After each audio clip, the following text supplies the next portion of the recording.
From a Republican senator after a top credit rating service changes the outlook on the nation's fiscal health from stable to negative.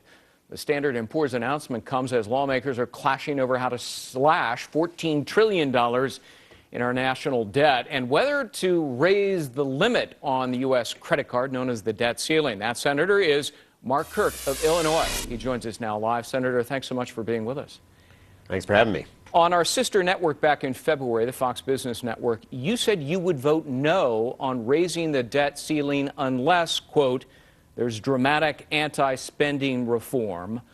Do you still feel that way? And what do you mean by dramatic anti-spending reform? We need to attach the balanced budget amendment to the Constitution, a new Reagan-like Grace Commission against federal spending, a line item veto for the president to wipe out unneeded pork barrel or other spending, spending caps, and entitlement reform. All this is necessary to protect the American people from the kind of crisis that's already befalling the people of Ireland, Portugal, and Greece, where their governments said yes to everyone and therefore no to their economic future. You mentioned entitlement reform, but I want to put a poll up on the screen that just came out by a huge margin. Americans oppose cuts to Medicare and Medicaid. Those are the numbers there. They're pretty astonishing. 78% oppose cutting Medicare. Are you on the wrong side of that issue? No, I think good politics is always good policy. And remember, Democratic Speaker Tip O'Neill and President Ronald Reagan faced numbers even worse than that just prior to Social Security going bankrupt in 1982. And they put forward bipartisan reforms along the lines of what I think we should do again that saved the system. I think seniors know that these programs have no value if they go bankrupt and can't protect them. And I think the kind of reforms that Reagan and O'Neill did in '83 will save Social Security and save Medicare, because a bankrupt program can help no one. Let me ask you about the president's idea to raise taxes on the wealthy. That same poll found that 72% of Americans support that idea. Isn't that concept going to resonate with Americans politically in the upcoming election?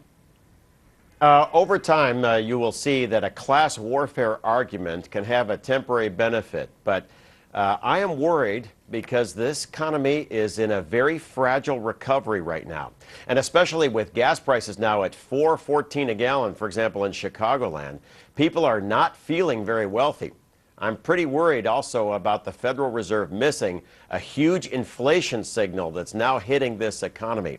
And a big tax increase would also put an engine behind inflation, which would hurt this economic recovery. I think in the long run, we should look at the gang of six, 3 Republicans, 3 Democrats, that are looking at putting in the bipartisan commission report on deficit reduction. That report offers us the chance to solve this problem just as Reagan and O'Neill did in 1983.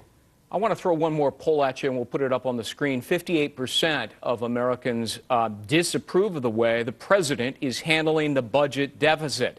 But even more, 64% give Republicans in Congress, which includes you, low marks. Why is that? Because we haven't finally implemented what we promised to do, which is cutting spending and restoring fiscal discipline and certainty to funding for Medicare, Social Security, and the federal government as a whole.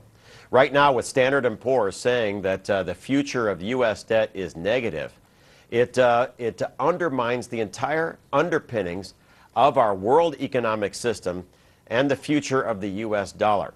I think this summer, especially the fight on the most important legislation of the year, the debt limit extension, if we put in comprehensive anti-spending reforms, we will reassure markets, the economy will recover well, and even our allies overseas will be reassured. Senator Mark Kirk, many thanks for joining us this morning. Appreciate it. You bet.